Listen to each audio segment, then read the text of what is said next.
So good evening, dear grade 10 students. Okay, so today in this session we are going to discuss about the important sums to be practiced from the circles chapter. Okay, already in the previous video class sessions we have discussed about important points and the nodes. Important points ఏవైతే ఉంటాయో circles chapter సంబంధించినటువంటి important points, definitions, statements, అలాగే fundamentals, basics ఇవన్నీ కూడా మనం previous video క్లాస్లో discuss చేసుకోవడం జరిగింది. ఓకే, సో ఆఫ్టర్ దట్ దాని యొక్క కంటిన్యూషన్ బేస్ చేసుకుంటే సర్కిల్స్ చాప్టర్స్ నుంచి before going to appear for the public examination, as already we have discussed about the blue print weightage.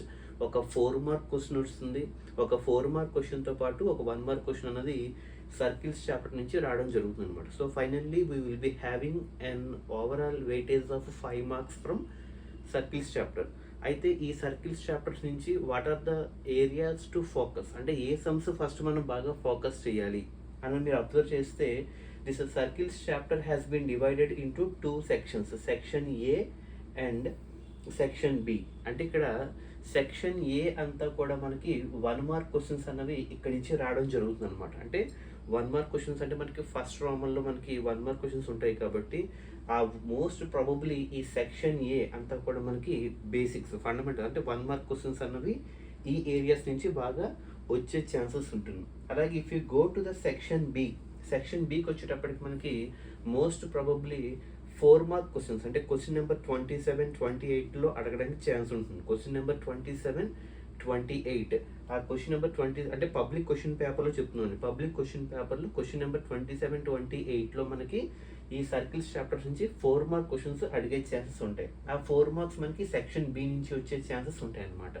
So అయితే ఒకసారి మీరు అబ్జర్వ్ చేస్తే సెక్షన్ బి ఆల్రెడీ మీకు ఒకసారి అవుట్లైన్స్ చెప్తాను, because each and every some చెప్పుకునే time లేదు కాబట్టి మీకు ఆల్రెడీ బేసిక్స్ అన్నవి ప్రీవియస్ వీడియో క్లాస్లో ఇవ్వడం జరిగింది.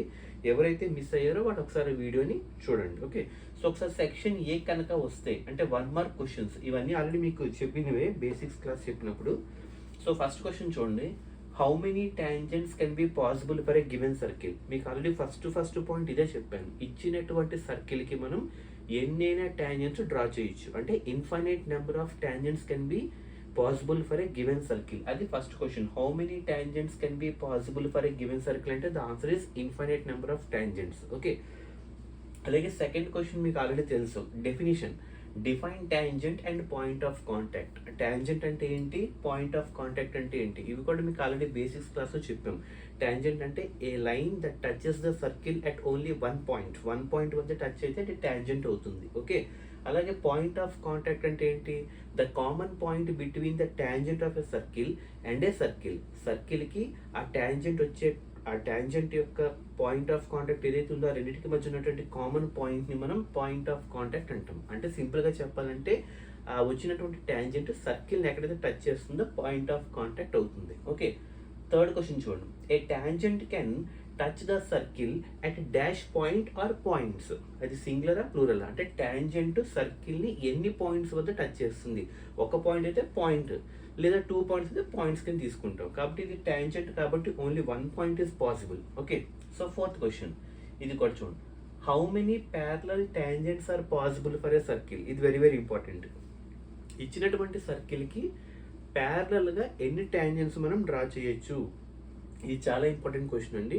2 టాంజెంట్స్ అనమాట, 2 ప్యారలల్ టాంజెంట్స్. ఎలాగా అంటే మీరు అబ్జర్వ్ చేస్తే ప్యారలల్ టాంజెంట్, ప్యారలల్ అన్న వర్డ్ వినబడిందంటే డయామీటర్ని మనం దృష్టిలో పెట్టుకోవాలి. అంటే సర్కిల్కి హారిజెంటల్గా ఒక డయామీటర్ తీసుకుంటే ఈ ఎండ్ వద్ద ఒక 2 టాంజెంట్స్ డ్రా చేయొచ్చు అనమాట. అంటే అదొక ప్యారలల్ కేసు. మళ్ళీ అదే సర్కిల్కి ఈసారి వెర్టికల్గా డయామీటర్ కనుక తీసుకుంటే పైన ఒక టాంజెంట్, కింద ఒక టాంజెంట్ మళ్ళీ ప్యారల్గా డ్రా చేయొచ్చు. అంటే ఫైనల్గా చెప్పాలి అంటే ప్యారలల్గా వచ్చే టాంజెంట్స్ మనకి 2 కేసెస్. ఆ 2 కేసెస్ కూడా ఎక్కడ, ఎండ్ పాయింట్ ఆఫ్ డయామీటర్. ఒకటి హారిజెంటల్ అండ్ ఇంకోటి వెర్టికల్ కేసెస్ అనమాట, అంటే డయామీటర్కి. ఓకే, కాబట్టి 2 parallel tangents are possible. Okay, అది fourth question.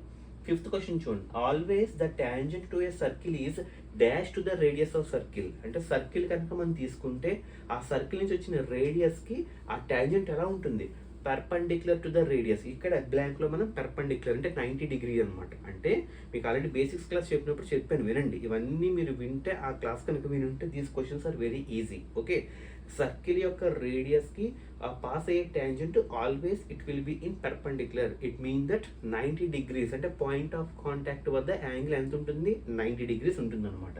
Okay, next question చూడండి. A line that touches the circle at one point అయితే అది ఏమవుతుంది, ట్యాంజెంట్ అవుతుంది. Okay, next 7th question. A line that touches the circle at 2 points, 2 different points అయితే secant అవుతుంది. అంటే ఒకటి ట్యాంజెంట్, మరొకటి సీకెంట్. ట్యాంజెంట్ అయితే ఓన్లీ 1 పాయింట్, సీకెంట్ అయితే 2 different points. Okay, next come to the 8th and 9th questions. Very very important. Star mark పెట్టుకోండి. 4, 8, 9 చాలా important అనమాట. 8th క్వశ్చన్ చూడండి. Tangents that are drawn at the end point of diameter. ఇప్పుడే చెప్పుకున్నాం, ఒక circle తీసుకుని diameter వద్ద end points ఉంటాయి. ఆ ఎండ్ పాయింట్స్ దగ్గర డ్రా చేసిన ట్యాంజెంట్స్ ఎలా ఉంటాయి, ప్యారలల్. అంటే డయామీటర్ గుర్తుపెట్టుకుంటే ప్యారలల్ అన్న కూడా రావాలి. లేదా ప్యారలల్గా ఉన్నాయి అంటే ఇది డయామీటర్ ద్వారా వెళ్ళని అర్థం అనమాట. ఓకే, సో అంటే ఎండ్ పాయింట్ ఆఫ్ డయామీటర్ అంటే ఒకటి హారిజంటల్ డయామీటర్ ఉంటుంది, ఇంకోటి వెర్టికల్ డయామీటర్ ఉంటుంది. So whatever the diameter it may be, the tangents that are drawn at the end point of diameters are always parallel. అది 9th question చూడండి. Next one. Tangents drawn from an external point to a circle are dash. External point నుంచి draw చేసినటువంటి రెండు tangents circle ఎలా ఉంటాయి, ఈక్వల్గా ఉంటాయని చెప్పుకున్నాం, అవునా కదా.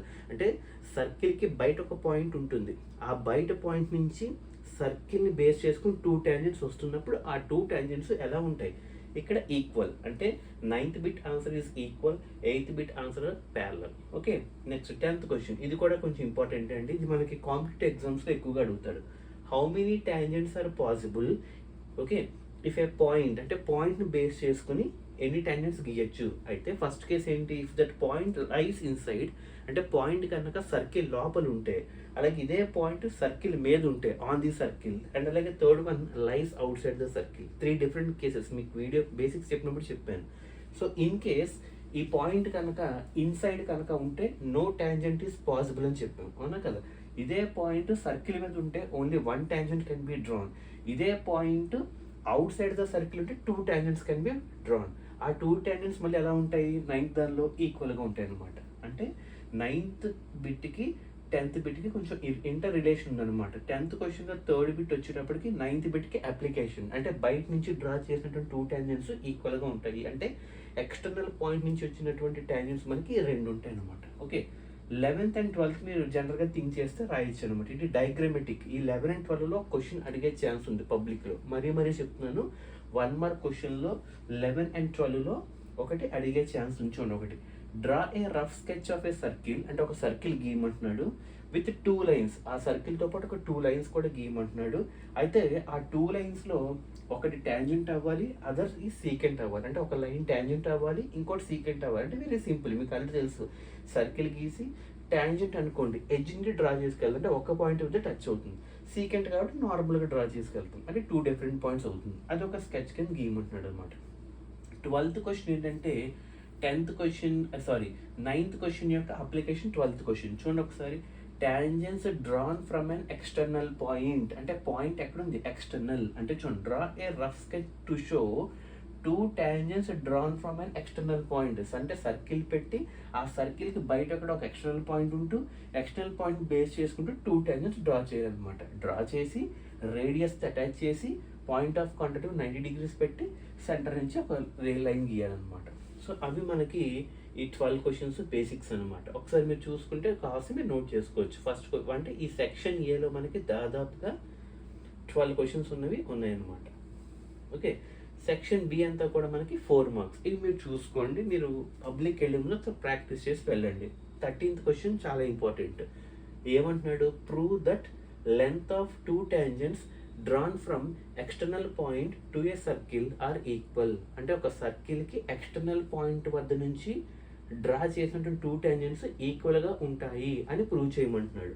ఇది ఎలా ప్రూవ్ చేస్తామంటే ఆర్హెచ్ఎస్ యాక్సియం ఉపయోగించుకుని ప్రూవ్ చేస్తాం. ఓకే, అలాగే 14th క్వశ్చన్ వెరీ ఇంపార్టెంట్. ఒక క్వాడ్రిలేటరల్ మీరు అబ్జర్వ్ చేయండి, ABCD a quadrilateral ABCD circumscribing a circle అయితే ప్రూవ్ దట్ ఆపోజిట్ సైడ్స్ చూడండి ఏబి ప్లస్ సిడి అంటే AB plus CD opposite sides అంటే సమ్ ఆఫ్ ఆపోజిట్ సైడ్ అని చెప్పచ్చు. చూడండి ఏబికి సిడి ఏమవుతుంది ఆపోజిట్ సైడ్ అవుతుంది అంటే వీటి యొక్క సమ్ అంటే AB plus CD equal to BC plus AD అనమాట. ఇది కూడా మనకి ఈ థీరం బేస్ చేసుకుని చేస్తాం అనమాట. 13th థీరం ఏదైతే ఉందో 13th క్వశ్చన్ ఏదైతే ఉందో ఈ ప్రూఫ్ని బేస్ చేసుకుని సాల్వ్ చేస్తాం. అంటే ఫర్ ఎగ్జాంపుల్ ఒక హింట్ ఇస్తాను చూడండి, ఇది ఒక సర్కిల్ కింద తీసుకోవచ్చు. ఇప్పుడు పాయింట్ ఏ ఉంది, ఈ పాయింట్ ఏ అన్నది సర్కిల్కి బయట ఉంది అంటే ఇప్పుడు 2 టాంజెంట్స్ డ్రా చేసాం లేదా అంటే ఏపీ ఒకటి ఏఎస్ ఒకటి, అలాగే పాయింట్ బి బీపీ ఒకటి బీక్యూ ఒకటి, అలాగే పాయింట్ సి సిక్యూ ఒకటి సిఆర్ ఒకటి, అలాగే పాయింట్ డి డిఆర్ ఒకటి డిఎస్ ఒకటి. అంటే ఏబిసిడిస్ అన్నవి ఎక్స్టర్నల్ పాయింట్స్ అవుతాయి. APAS BP BQ CR CQ DR DS ఇవన్నీ కూడా పెయిర్ ఆఫ్ టాంజెంట్స్ అవుతాయి. ఇవన్నీ యాడ్ చేసుకుంటూ వెళ్ళి ఫైనల్గా మనకి స్టేట్మెంట్ అనేది రావడం జరుగుతుంది అనమాట. అంటే 13th క్వశ్చన్ యొక్క practical application 14th question. Okay 15th question ఇది కూడా మనకి చాలా ఇంపార్టెంట్ అండి. స్ట్రైట్ లైన్ అని ప్రూవ్ చేస్తుంది చూడండి. Prove that the tangents drawn at the end point of diameter. చెప్పుకున్నాక సర్కిల్ యొక్క డయామీటర్ అంటే వెర్టికల్ డయామీటర్ ఉండొచ్చు, హారిజాంటల్ డయామీటర్ ఉండొచ్చు. కాకపోతే ఎండ్ పాయింట్స్ దగ్గర డ్రా చేసిన టాంజెంట్స్ ఎలా ఉంటాయి ప్యారలల్గా ఉంటాయి చెప్పి ఇది కూడా మనం ప్రూఫ్ ఉంటుంది అనమాట. ఓకే అంటే రెండు లైన్స్ మధ్య యాంగిల్ 180 degrees వస్తుంది. 90 + 90 వచ్చినప్పుడు 180 అంటే స్ట్రైట్ లైన్ అంటే రెండు ప్యారల్గా వెళ్తాయని అర్థం అనమాట. అది కూడా మీకు మీ టీచర్స్ చెప్తారు, అది కూడా ప్రాక్టీస్ చేసుకుని వెళ్ళండి. ఓకే 16th క్వశ్చన్ చాలా ఇంపార్టెంట్, చాలా ఈజీ క్వశ్చన్ కూడా. 2 కాన్సెంట్రిక్ సర్కిల్స్ అంటే ఇక్కడ మనం తెలియాల్సింది కాన్సెంట్రిక్ అంటే ఏంటి, సర్కిల్ లోపల లేదా రెండు సర్కిల్కి ఒకే సెంటర్ అనమాట. The 2 circles are set to be concentric if they are having the same centre. అంటే సర్కిల్ లోపల సర్కిల్ అనమాట.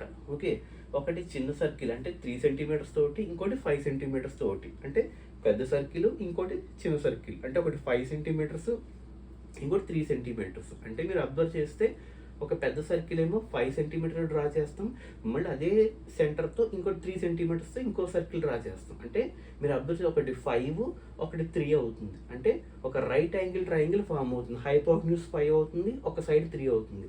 ఇక బేస్ మనం కట్టాలన్నమాట. అంటే హైపోటెన్యూస్ స్క్వేర్లోంచి ఒక సైడ్ స్క్వేర్ తీస్తే అంటే 5 స్క్వేర్లోంచి 3 స్క్వేర్ తీస్తే అంటే 25లోంచి 9 తీస్తే 16 అంటే బేస్ యొక్క లెంత్ 4 అవుతుంది అనమాట. √16 కాబట్టి ఆ 4కి ఇంకొక 4 కూడా యాడ్ చేస్తే total length of the card 8 centimeters వస్తుంది అనమాట. అది మనం ఫైండ్ అవుట్ చేయాల్సి వస్తుంది అనమాట. ఓకే ఈ రెండు 17 and 18 కూడా అప్లికేషన్స్, ఇవి మీకు టెక్స్ట్ బుక్లో ఉంటాయి. Okay the length of a tangent from a point A అంటున్నాడు. అంటే ఆ పాయింట్ ఏ అనేది ఎక్కడో బయట ఉందన్నమాట. Okay at a distance of 5 centimeters from the centre of circle. Okay అంటే ఒక సర్కిల్ యొక్క సెంటర్ నుంచి 5 centimeters దూరంలో ఏ అనే పాయింట్ ఉంది. ఆ ఏ అనే పాయింట్ నుంచి వచ్చిన length of the tangent 4 centimeters. చూసుకోండి చాలామంది ఇక్కడ తప్పు చేస్తారు. ఓకే సెంటర్ నుంచి డిస్టెన్స్ 5 centimeters ఓ నుంచి, లెంత్ ఆఫ్ ది టాంజెంట్ ఏమో 4 centimeters అంటే 5 అనమాట. సెంటర్ నుంచి అయితే 5 అవుతుంది, లెంత్ ఆఫ్ ది టాంజెంట్ 4 అవుతుంది. ఈ మధ్యన ఉన్న రేడియస్ మనం కట్టాలన్నమాట, అది రేడియస్. ఇది 18th డైరెక్ట్గా మీ యొక్క టెక్స్ట్ బుక్లో ఉంటుంది అనమాట ఈ సమ్. ఓకే ఇది కూడా మనం ప్రాక్టీస్ చేసుకోండి. అలాగే 19th ఇది మోస్ట్ ఇంపార్టెంట్, ఇది మాత్రం ఫైనల్గా ప్రాక్టీస్ చేసుకెళ్ళండి. ఎగ్జాంపుల్ 2 అని ఒకటి ఉంటుంది. ఇది పీక్యూ అంటే మీరు అబ్జర్వ్ చేస్తే పీక్యూ అనేది ఒక కార్డు ఉంది అంటాడు. ఈ card of length total 8 centimeters అంటున్నాడు. అలాగే రేడియస్ వచ్చి 5 and 5 centimeters అంటున్నాడు. Tangents at P and Q అంటే ఈ పి వద్ద క్యూ వద్ద రెండు టాంజెంట్స్ ఏమవుతాయి అంటున్నాడు. ఈ రెండు కూడా టీ అనే పాయింట్ వద్ద ఇంటర్సెక్ట్ అవుతాయి అంటున్నాడు. టీపీ అనే లెంత్ ఫైండ్ అవుట్ చేయమని. ఇది డైరెక్ట్గా టెక్స్ట్ బుక్లో ఎగ్జాంపుల్ అండి, వెరీ ఇంపార్టెంట్. ఇది కూడా బాగా ప్రాక్టీస్ చేసి వెళ్ళండి. ఎగ్జాంపుల్ 2 ఏదో ఉంటుంది 3 అది మీరు బాగా ప్రాక్టీస్ చేసుకుని వెళ్ళండి. ఇది ఎక్సర్సైజ్లో ఫస్ట్ క్వశ్చన్లో మనకి మల్టిపుల్ చాయిస్ ఉన్నటువంటి బిట్ అన్నమాట. ఓకే ఈ రెండు కూడా మీరు బాగా ప్రాక్టీస్ చేసుకెళ్ళండి. అంటే ఒకటి ఎక్సర్సైజ్లో క్వశ్చను, ఇంకోటి ఎగ్జాంపుల్ క్వశ్చను, ఇక్కడి నుంచి రెగ్యులర్ క్వశ్చన్స్ అనమాట. ఇవన్నీ మీరు బాగా ప్రాక్టీస్ చేసుకెళ్తే సెక్షన్ బి కూడా మీరు ఆన్సర్ చేయగలరు అనమాట. ఓకే సో ఇవన్నీ కూడా మీరు బాగా ప్రాక్టీస్ చేయండి. ఇక నెక్స్ట్ మనం ట్రిగ్నోమెట్రీ నుంచి మనం స్టార్ట్ చేయబోతున్నాం. Okay so good evening, have a nice day.